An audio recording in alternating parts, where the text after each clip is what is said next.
నమస్తే, welcome to Sakshi digital exclusive. నేను మీ కృష్ణబాల. ముంబైలో రైలు ఎక్కితే కేవలం 2 గంటల్లో దుబాయ్లో దిగడం.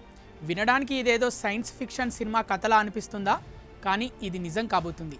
సముద్రపు లోతుల్లో షార్కులు, తిమింగలాల మధ్య నుంచి గంటకు 1000 కిలోమీటర్ల వేగంతో దూసుకెళ్లే ఒక అద్భుత ప్రయాణం.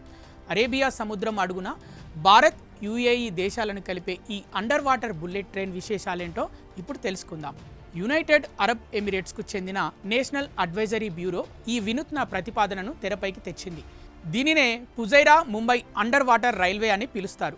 సుమారు 2000 కిలోమీటర్ల పొడవు ఉండే ఈ రైల్వే లైన్ కేవలం ప్రయాణం కోసం మాత్రమే కాదు, 2 దేశాల మధ్య ఒక బలమైన ఆర్థిక వారధిలా పనిచేస్తుంది. ప్రస్తుతం విమానంలో ముంబై నుంచి దుబాయ్ వెళ్ళడానికి పట్టే సమయం కంటే ఈ హైస్పీడ్ ట్రైన్ ద్వారా సగం సమయంలోనే చేరుకోవచ్చు. ఇంకా ఈ ప్రాజెక్టు ప్రత్యేకత ఏంటో తెలుసా? ఇది సముద్ర మట్టానికి సుమారు 100 నుండి 200 మీటర్ల లోతులో ఉంటుంది.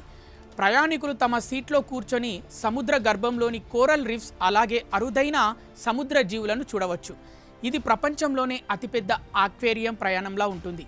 ఈ ట్రైన్ గంటకు 600 నుండి 1000 కిలోమీటర్ల వేగంతో ప్రయాణిస్తుంది. దీనికోసం అత్యాధునిక వాక్యూమ్ టన్నెల్ లేదా హైపర్ లూప్ తరహా టెక్నాలజీని వాడనున్నారు. కేవలం మనుషులు మాత్రమే కాదు, ఈ టన్నెల్ ద్వారా పైప్ లైన్ల సహాయంతో యుఏఈ నుండి భారత్కు చమురు రవాణా చేయడం, అలాగే భారత్ నుండి యుఏఈకి నర్మదా నది స్వచ్ఛమైన నీటిని సరఫరా చేయాలనేది ప్లాన్.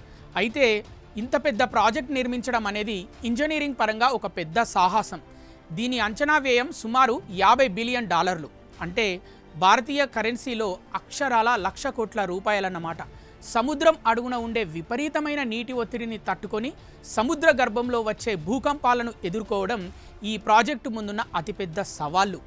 2000 కిలోమీటర్ల మేర నీటి అడుగున పట్టాలు వేయడం అనేది మానవ చరిత్రలోనే అత్యంత ఖరీదైన, క్లిష్టమైన ప్రాజెక్టుగా నిలవనుంది.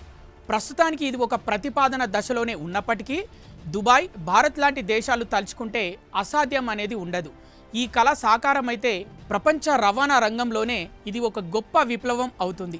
భవిష్యత్తులో మనం సముద్రం అడుగున వందే భారత్ ఎక్కి దుబాయ్ వెళ్లే రోజు వస్తుందని ఆశిద్దాం.